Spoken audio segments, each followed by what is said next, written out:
Okay, I think we should be gold and we should be good. You are live, it says, Live with Mr. Stark and the kid. and the kid, little Spider-Man. Look at that. Oh, it says yes. We are. We're cranking up live everywhere now, mate. Yeah, Awesome. because we always get into these chats before we go live, and they start to get into this really awesome part of the conversation. Like, oh, we'll end up forgetting, and or wasting some of the gold when we didn't record.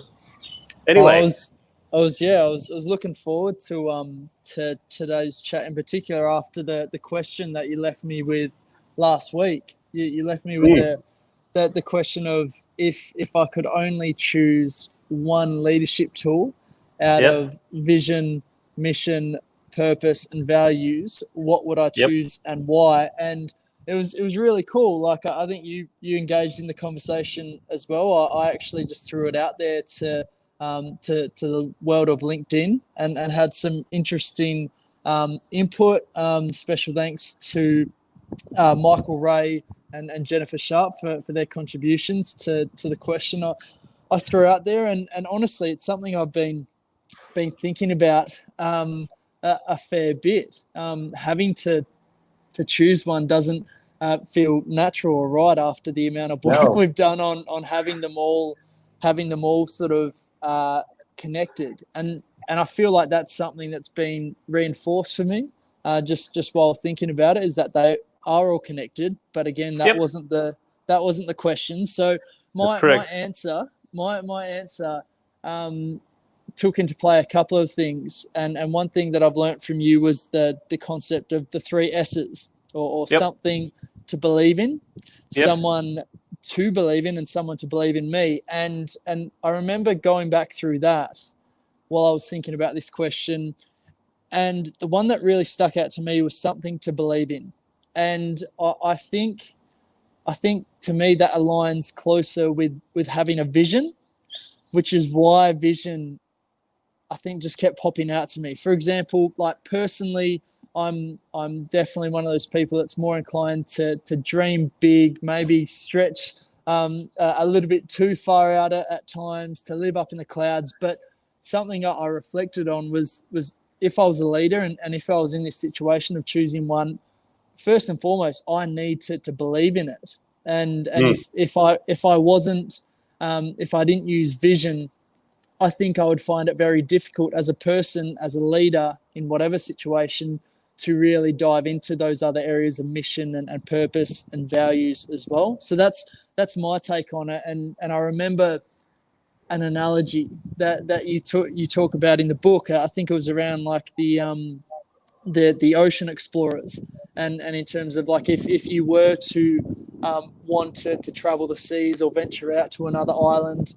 I'm yep, just paraphrasing here, but I remember you mentioning in the book, if you were to have your team around you, your community, your tribe, whoever it may be, and instead of actually telling them how to do it, tell them about how vast and amazing and adventurous the time is going to be out there, and what lies ahead and on the horizons, and what potential greatness is out there, and so many things can be learned, will actually in turn intrinsically instill an opportunity for those people, that community, to find their own way to make it happen. And that's what I see the vision as. I see it as, yeah, like we've talked about, like throwing out that world that we can be contributing to, that we can be creating through doing our life's best work. So to round it back to the question, to me, I yep. would go for vision. Yeah. All right, awesome. Like I said, there's no right or wrong answer to this. I mean, and ultimately, it's probably a very very tough question, which is why you struggle, which is great because uh, let me. Why do you think I asked you that question? To see what I find important personally in Yeah, a workplace, or yeah, that's my initial yeah, thought. yeah. Yeah. But also, what did it when you think about that and you had to go, okay, purpose, values, vision, mission, and you said it was tough to make a decision as to which one, although you found your way to one. What did it what did it highlight to you by having to think about all four and then trying to isolate one? what it highlighted, and I think I mentioned this before, was how important they all are together. Right. And that's why I wanted, like, because sometimes people get so focused on values, they're so focused on purpose or vision or mission, and each one has a significant amount of importance. Okay, I totally get that. But when you're forced to think of one in isolation at the exclusion of the others, it's uncomfortable. It doesn't feel right. But left to our devices, we'll just go, hey, we're just so focused on values, but when you're forced to think about it, you go, hang on, it just doesn't feel right to not think about purpose or mission or values or, and to me, I wanted to see whether you would pick up on how it felt not to include the others. Big takeaway. Yeah, definitely. That's what why would you there's no choose? right or wrong answers. Well, for me, I'm a purpose guy. So kind of like you, because when I talk about the three things, something to believe in is that sense of meaning to the work that we're doing. Now, if we live that purpose, that seed, purpose is the seed of culture. We plant that, and then you create that vision of the world. What you're talking about, the yearning for the vast and endless sea. That is the impact of our purpose. So what you're talking about is like you're focused on the impact of our purpose, whereas to me, it's about getting everyone rallying around the purpose. Around the purpose, cool. Right, but not at the exclusion of values, not at the exclusion of and then that's why certainly then the circle of organizational leadership has purpose sitting in the middle, surrounded by the values, and everyone has a direct line of sight to the purpose through the lens of the values. But if I had only one thing, and I like just to force myself to answer the question, I would be purpose. So that everyone is engaged in the work that they're doing, and everyone loves why they're doing what they're doing. Because I think if everyone loves why they're doing what they're doing, values, even just the normal human commonplace values, the price of entry values that I talk about, would be there. Now, would it have the unique thinking of our organization if I excluded our corporate values in terms of our core values that we choose? Yeah, but I would think the price of entry values plus our purpose, that would be, yeah. But you know what, mate, I would never do one in isolation. Yeah, that was definitely highlighted through that. But it's amazing, and I think we're chatting about this yesterday through another chat that we're having around. It's amazing once that awareness comes about, with that realization, better put, comes about. It's amazing how difficult it is now to think about going about business or building a team or working within a team any other way. That's my personal sort of feeling with it. I have conversations with people, and some still have their preference towards a vision or towards a purpose or a mission statement or values. Yep. But then when you sort of talk about it from a holistic point of view, it's amazing how how difficult it is from now on to think, well, you can't have one without the other now. So it was really cool. Yeah, and also because you know me well enough and long enough now, and we've been chatting about this sort of stuff for a while, is the way that I articulate and share with you, and we've worked on this. Everything is like the DNA is through everything. It's not this piece, that piece, that piece, that piece. Each one adds more to the next. And so the DNA runs richly through, deeply through all of it. So to have one without, it almost breaks the chain. Yeah. I'm now, curious. Yeah. What were you going to say? So I'm just going to say, like, based on the way that I work with purpose, values, vision, mission, and stuff like that.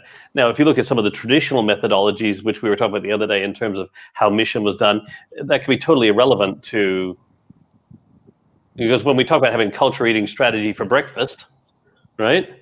Well, then you could probably have things in exclusion. But when you're doing culture and strategy in alignment, everything has to flow. Yeah.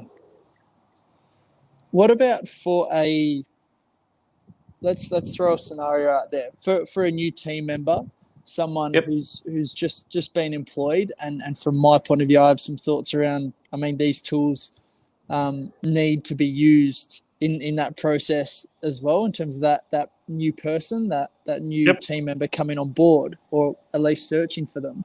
But how I've got this concept that I've been playing around with and using through coaching throughout this year, and it's called the Designed Alliance. And basically, at the start of any coaching relationship, it's all just built around making sure that there's some time prioritized right at the start before you dive into any sort of coaching relationship or system, on learning about that person, learning about any challenges that might be faced in that relationship. How will you work through those challenges?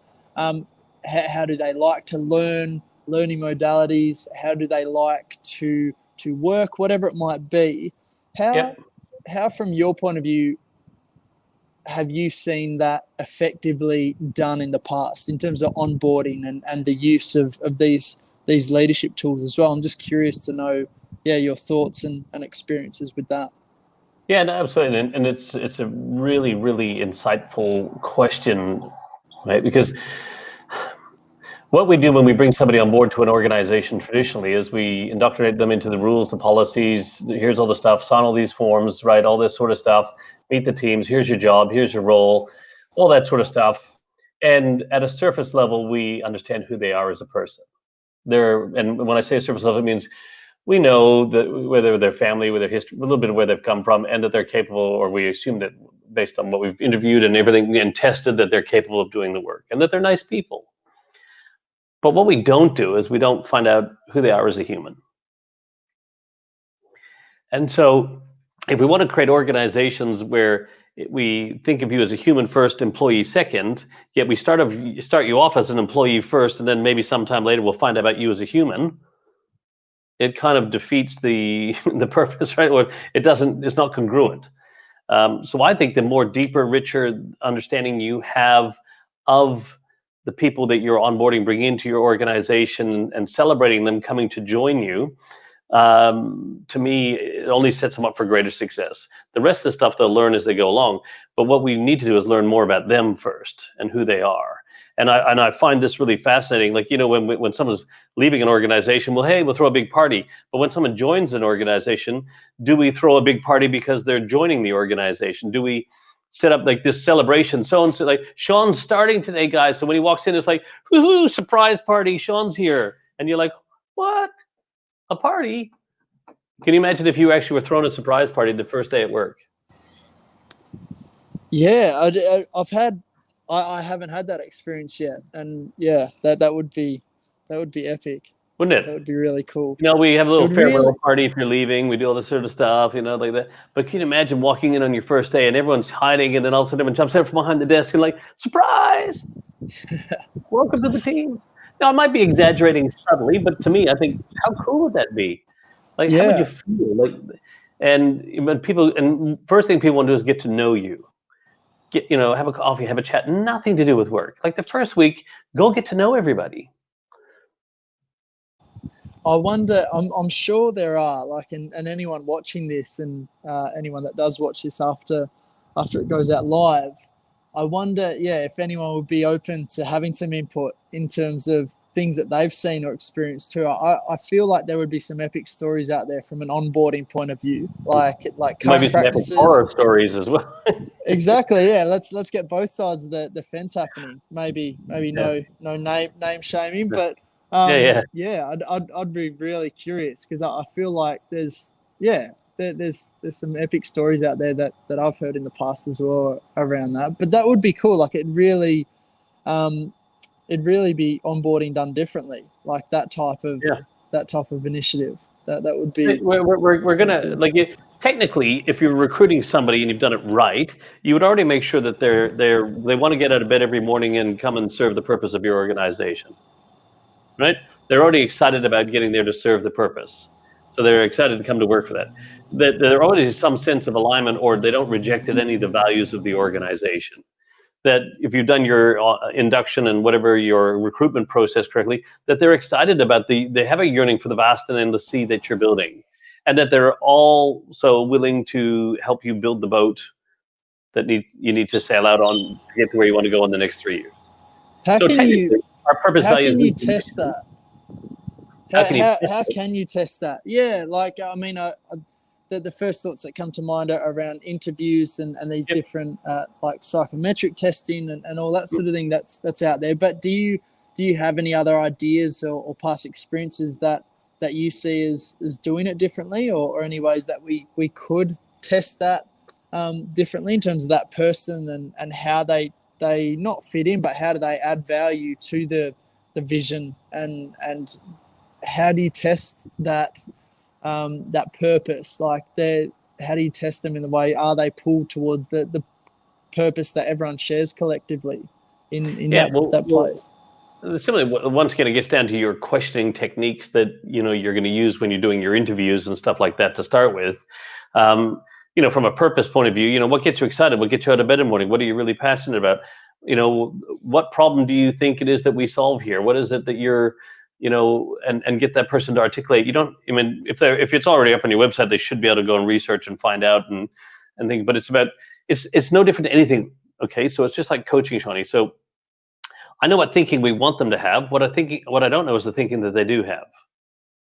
So I need to make sure my questions that I'm asking people, especially I want to bring people in the organization, help me identify where the thinking is. And then I can see what gap it is between where we'd want them to think, or where the journey we want to take them on, and where they are. Right? And then I can determine if this is the right person, they have the right attitude and all that. Certainly from a values point of view, I'd want them to be able to express to me the values that they live by, not have to sit there and go, well, we value this. Show me how, like at Circle Leadership, we value simplicity. Give me one example of how you've simplified things. When you're looking at things, tell me, what's your thought process? And then when I'll know whether they're trying to find ways to simplify things, or they're trying to complicate things. And then I can see whether they fit with our thinking. Now, it doesn't mean that if they do, it doesn't mean that I still won't hire them. It just shows me where their thinking is. I know what I need to do to help that person to move from where they are to how we think around here. And then, I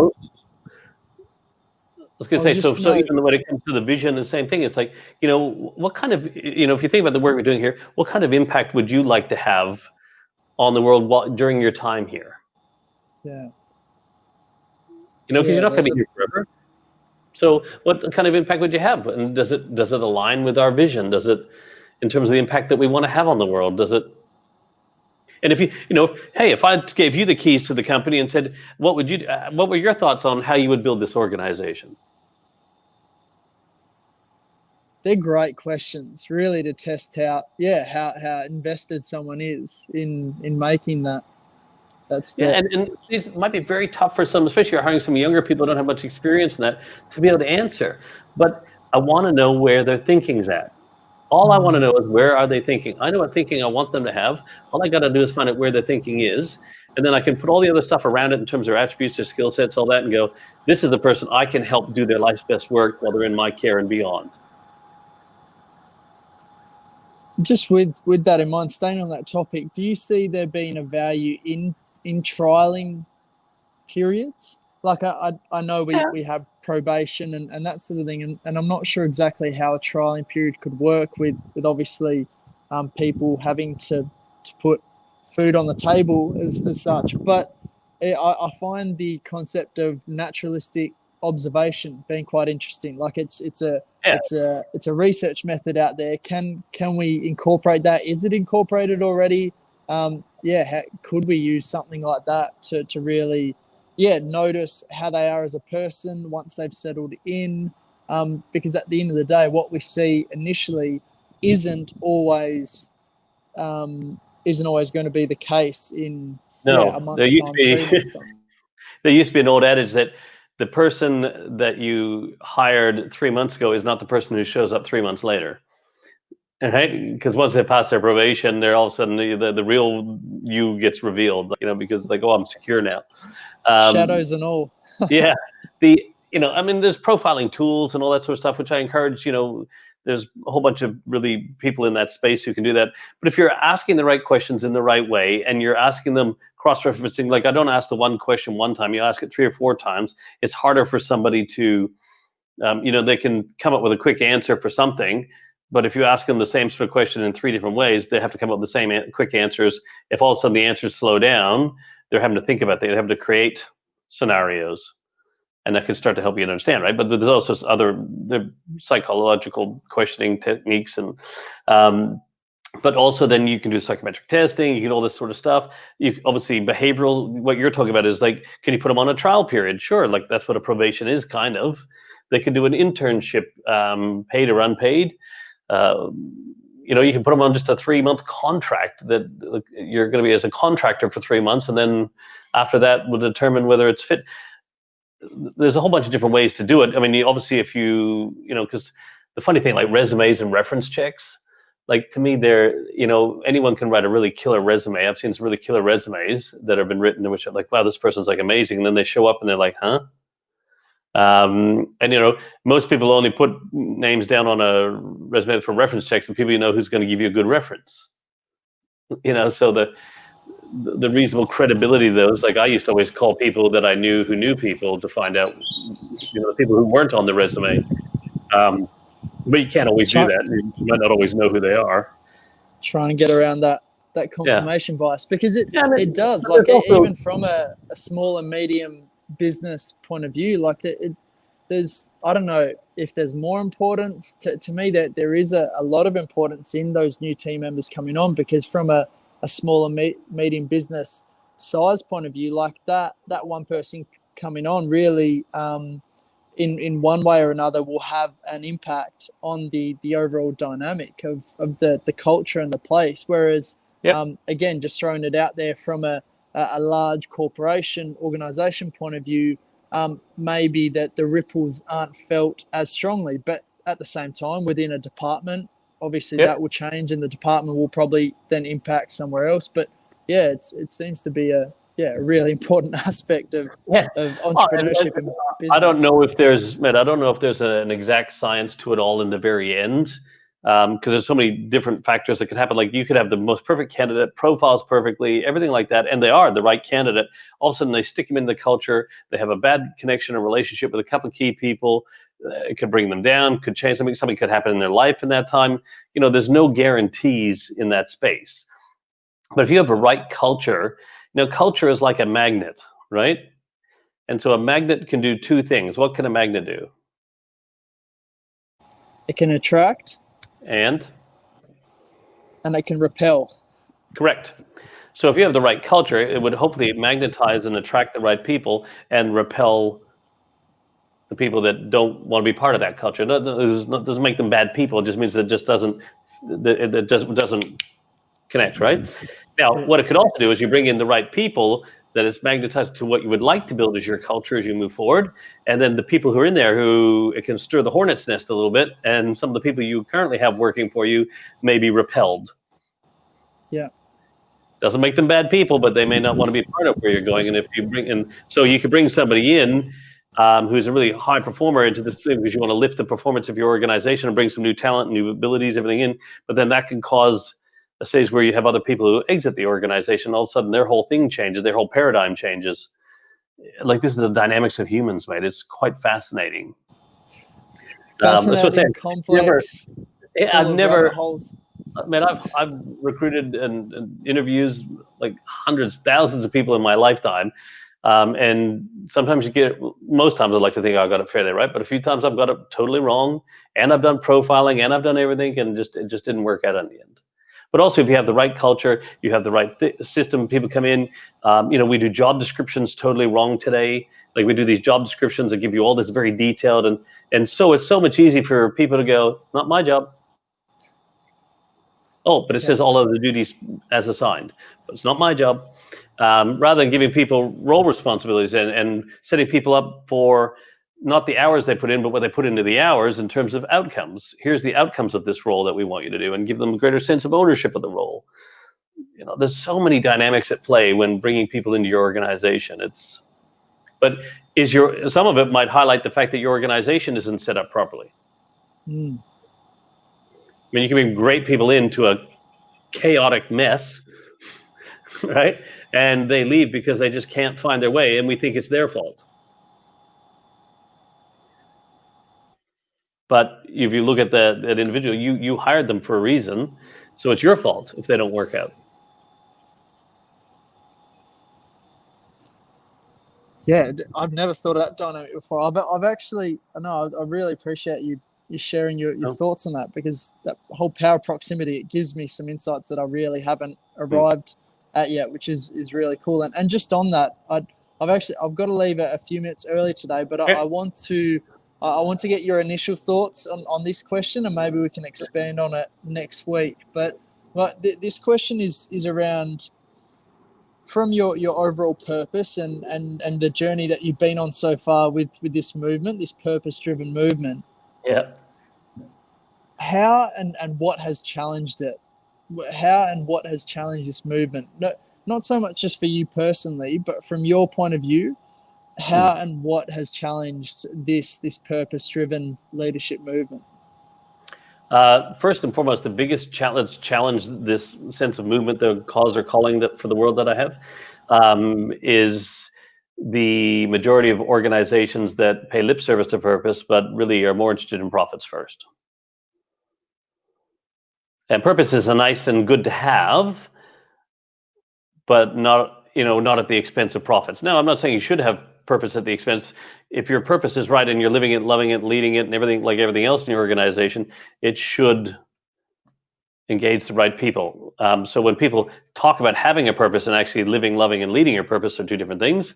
But it's this purpose is a nice to have kind of a mindset, or it's one of those things that not-for-profits or those touchy-feely organizations have, but not the corporate. It's all about making the money. So it's a shifting in that mindset.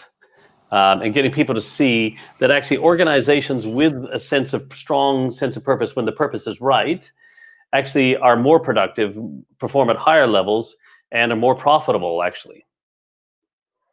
But there's not enough statistics, I guess, or data these days, or whatever, or it's too much for people to shift or change to do that at the fear of not driving instant shareholder value. This need to drive instant shareholder value in the short term is what's causing a lot of organizations long-term problems.